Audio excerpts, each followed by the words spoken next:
Coming up on Network Africa. Ethiopia Human Rights Commission says more than 200 people killed in several days of ethnic clashes. The United Nations warns of an unfolding humanitarian catastrophe in Ethiopia. Plus,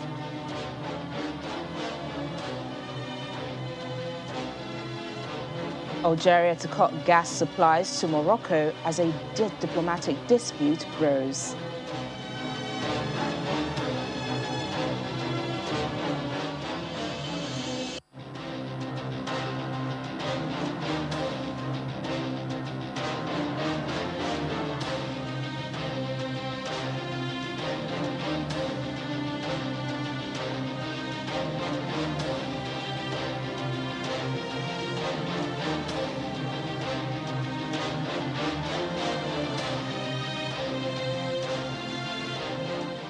Thanks for joining us on the program. I'm Teniola Shoboale. The Ethiopian Human Rights Commission says more than 210 people have been killed across several days of ethnic violence in Ethiopia's 10th Oromia region last week. The state-affiliated but independent commission said that witnesses described gunmen affiliated with the Oromo Liberation Army, a rebel group, arriving last week Wednesday after security forces withdrew from Gida Kirimu in the western region.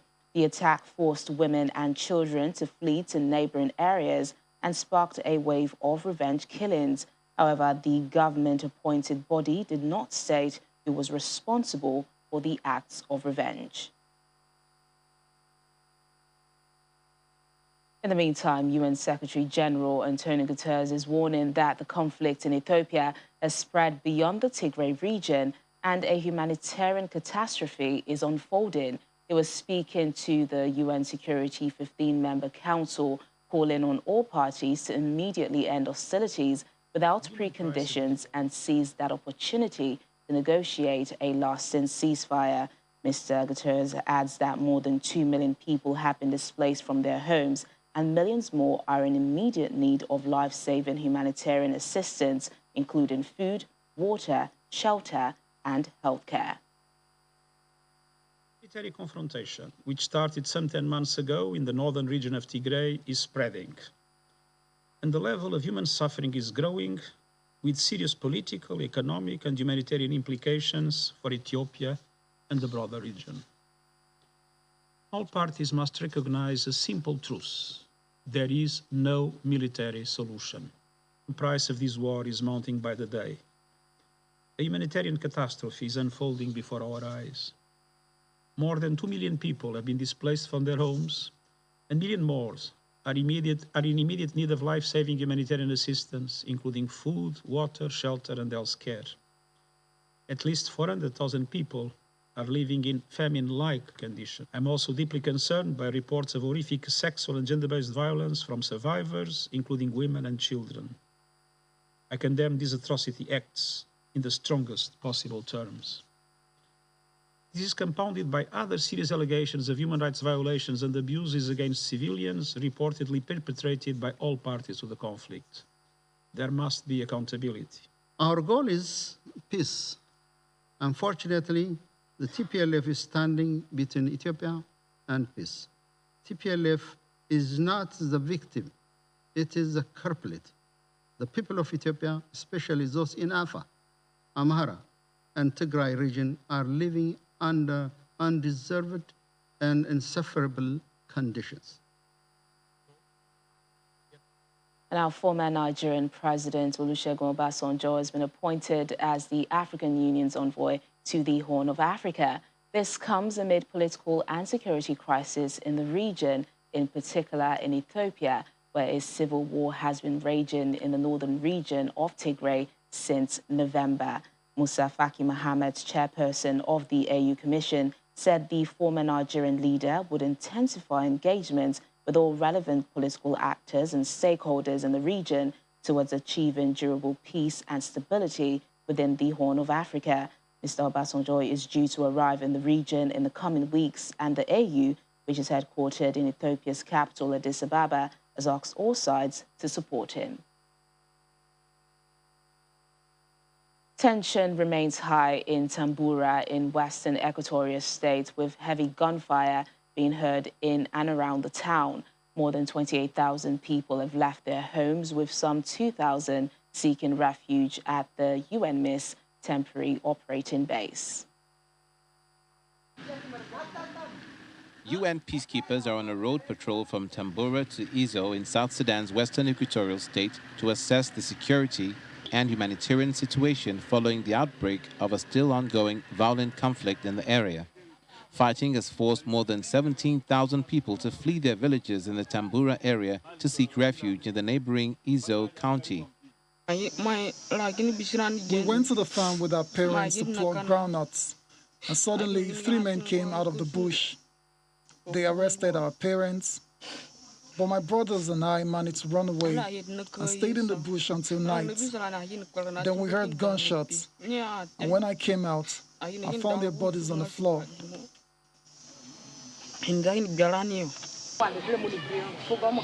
UNMISS child protection officers are concerned about the likely consequences of the ongoing intercommunal conflict.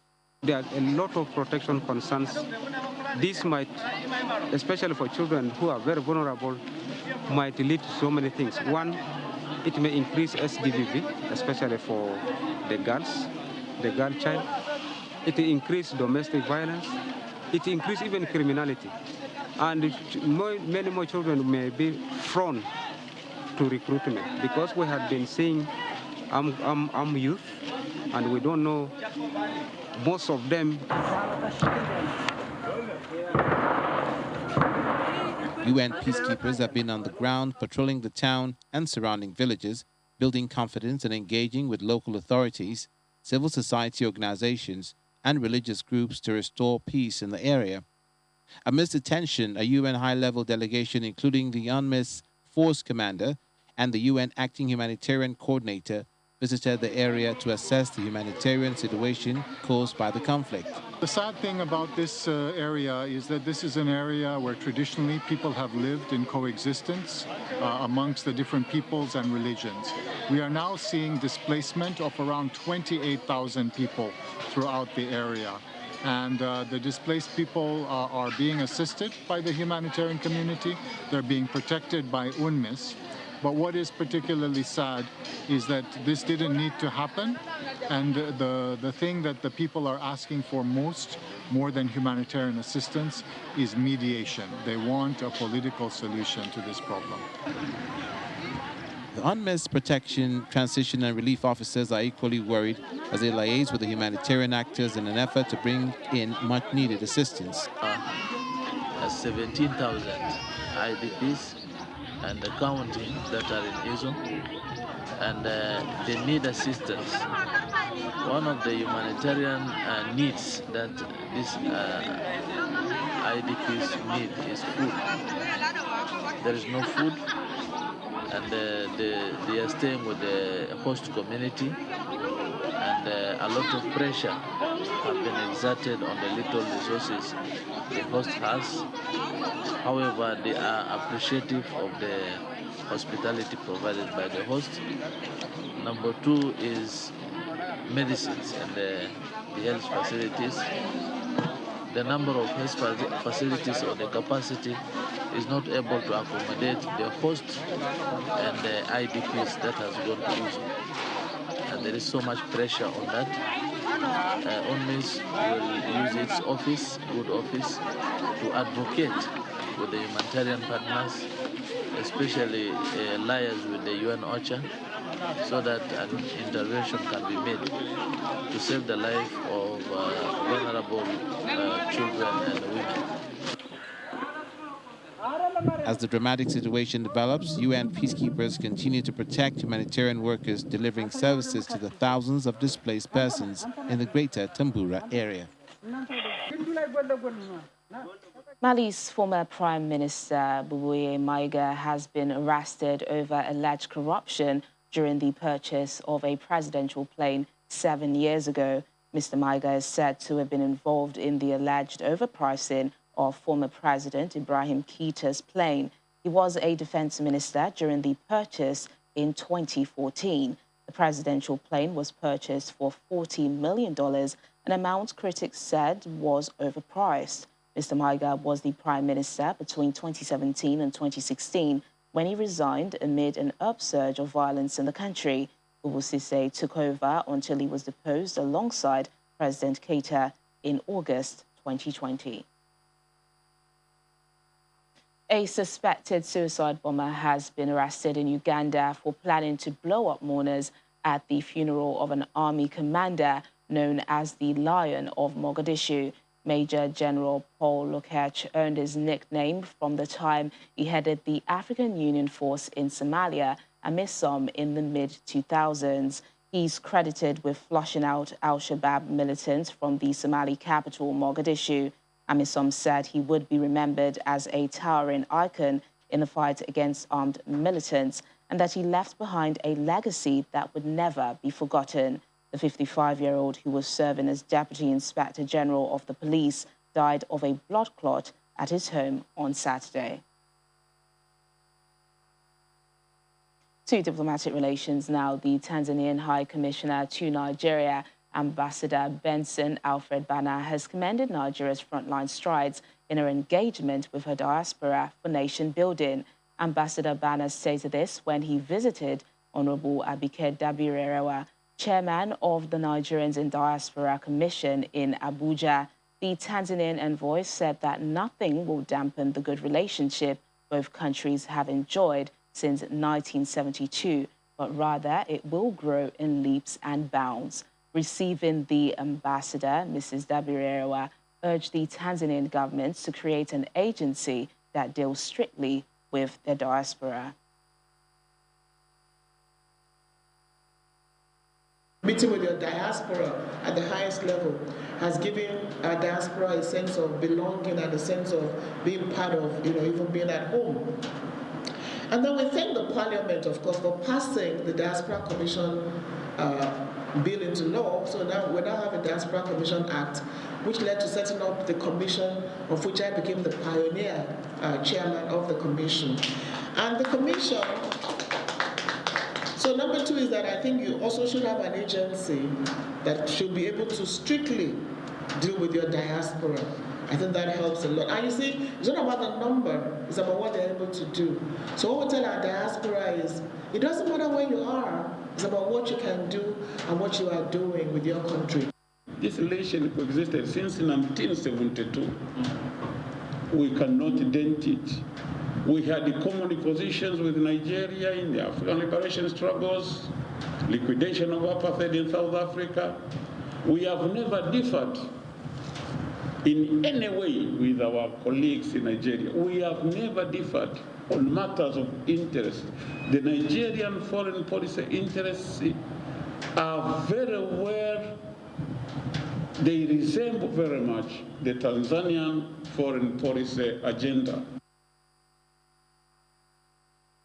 And now Algeria has announced it will not renew a gas supply agreement with Morocco days after ending diplomatic relations with its North African neighbor. Rabat is currently taking 900,000 cubic meters per year of Algerian natural gas from the Maghreb-Europe pipeline, which runs from Algeria to Spain and Portugal through Moroccan territories, and their contract with Morocco expires in October. In a meeting with the Spanish ambassador, Energy Minister Mohamed Arkab said Spain's gas would be provided in future by an alternative pipeline called Medgas, which connects from Beni Suef in Algeria to Almeria in Spain without going through Morocco. It has capacity of 8 billion cubic meters a year, which can be increased, according to Mr. Arkab. On Tuesday, Algeria cut ties with Morocco, accusing Rabat of hostile actions for backing Tizi Ouzou separatists, but Morocco has dismissed the accusations as absurd. Still to come on the program, South Africa ramps up its vaccination with drive-through sites. We visited one of such sites. Please stay with us.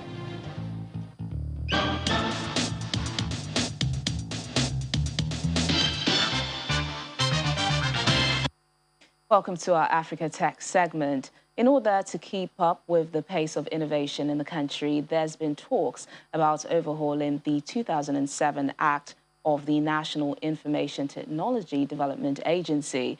The bill appears to be quite outdated, and so the agency decided to review the laws embedded in it and make them more beneficial for startups. NITDA is tasked with regulating the information technology practices in the country. Some days ago, the intended amendment bill was leaked, and it's been getting mixed reactions. Joining us to discuss this is Managing Director, Founder Institute Lagos, Ifedi Eze in Anambra State. Thank you so much for your time. Hi, thank you for having me. So just help us understand this bill a bit more. What more can you tell us about it?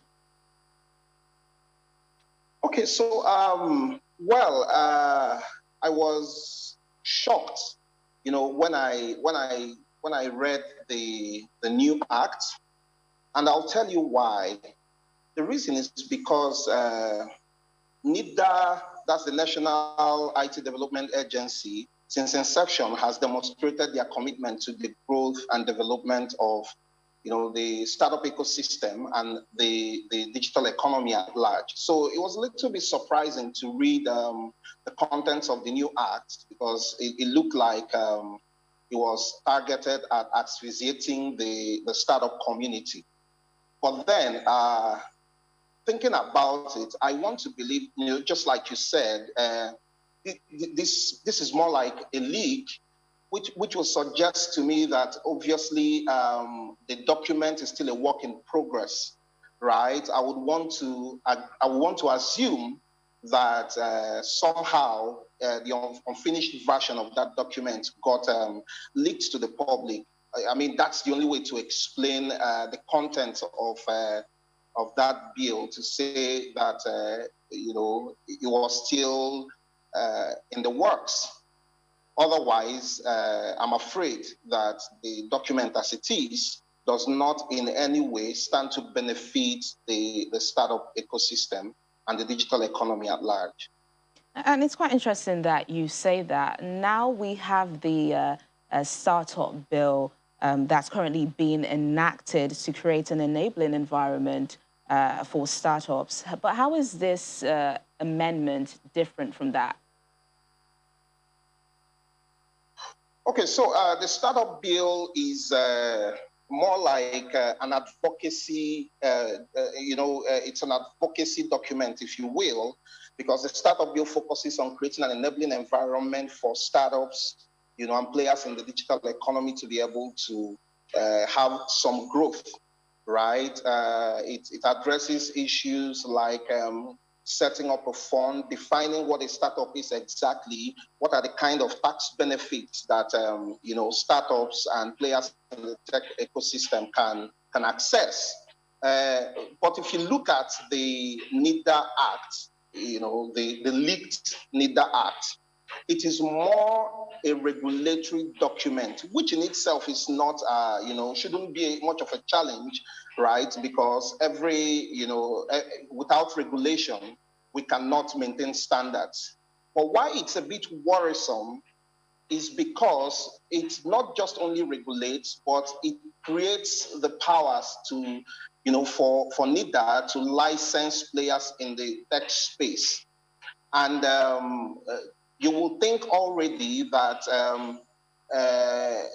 we have quite a lot of regulatory agencies who are already providing some level of oversight functions, you know, so that if NITDA was supposed to enact, you know, or activate another layer of regulation, we shouldn't also be thinking in the direction of licensing, which of course will include you know, having to pay licensing fees and all of that, because that would just create multiple layers of taxation, as it were, and that's not healthy for a nascent ecosystem like ours.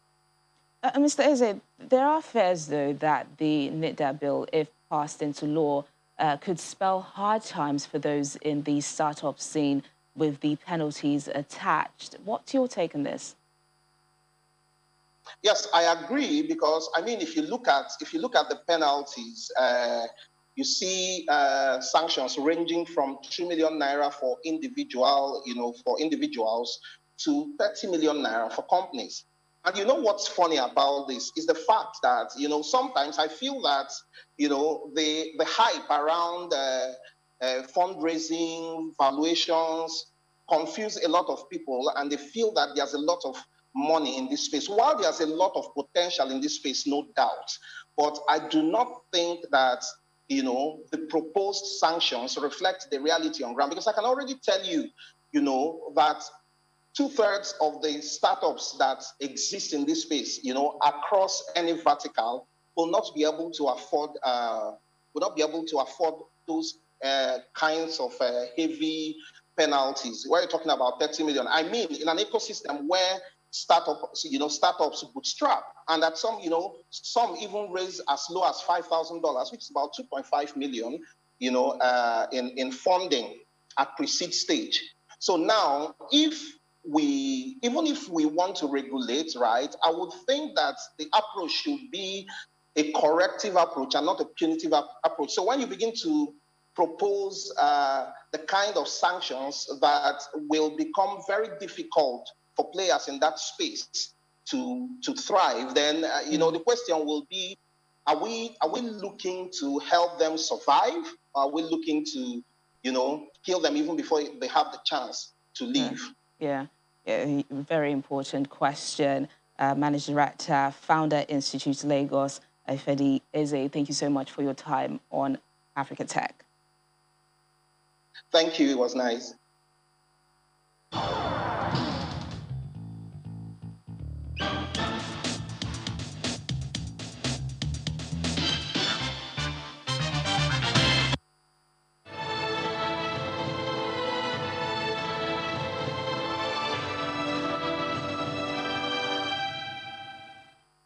South Africa is ramping up vaccination numbers with a number of out-of-the-box initiatives, from pop-up centres to drive-through ones. So far, more than 11 million people have been vaccinated, and the government says this has been boosted by the younger members of the society who have shown enthusiasm towards the vaccination process.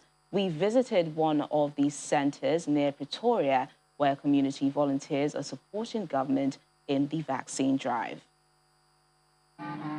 The Sphat Cup racing track in Centurion near Pretoria is a crowd favourite, but this queue of cars came not to race, but for a shot in the arm for the drivers, drive-through style.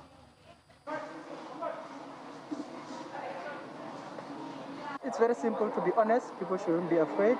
They must just come through and get their jab, and that's it. Because just received my jab and feeling healthy, nothing so far. If people are still afraid of the needle, I can tell you that COVID is going to be much worse than the little needle prick. So it's just, that's just one of the things. The vaccine is safe. It's 100% safe. It's been tested. It's been around. There are millions of people who have already been vaccinated. I don't see any reason why not to go in. This is a partnership between the community and the provincial government of Gauteng. We decided to set up this drive-through, the first for the capital city of Pretoria, because there's a massive demand.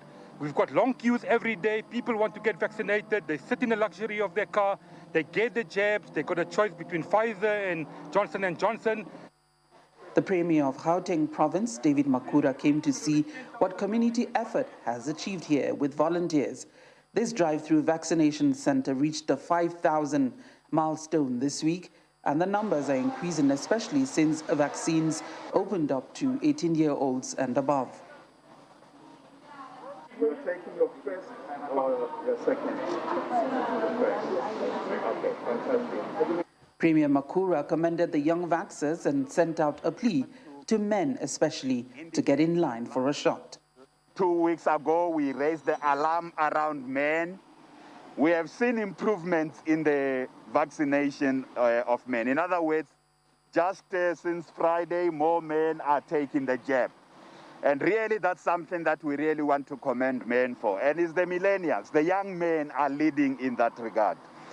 Women still lead with 55.5% of the vaccinations. It's not a competition between men and women, but we want men to come. Health Minister Dr. Joe Pahla, in his early Friday morning briefing, gave a picture of the current numbers as the country struggles with a third COVID wave, which is lingering longer than the past ones. The third wave is continuing to behave in a very unpredictable manner. It's behaving differently as compared to the first and the second waves. The case trajectory had shown initially a steep downward trend since the 9th of July.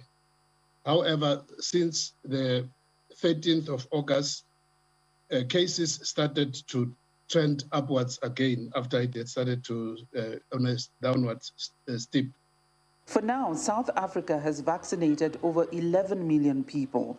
This is far from the target 42 million by year end to achieve herd immunity, but more and more shots are getting in arms daily through drive-through centers like this, pop-up centers at media houses, broadcast live, and schools. Availability of vaccines has been assured by government, and South Africa expects a delivery of 2.2 million additional doses of the Pfizer vaccine from the United States under the COVAX facility on Saturday. From Johannesburg, South Africa, Betty Dibia, Channels Television News.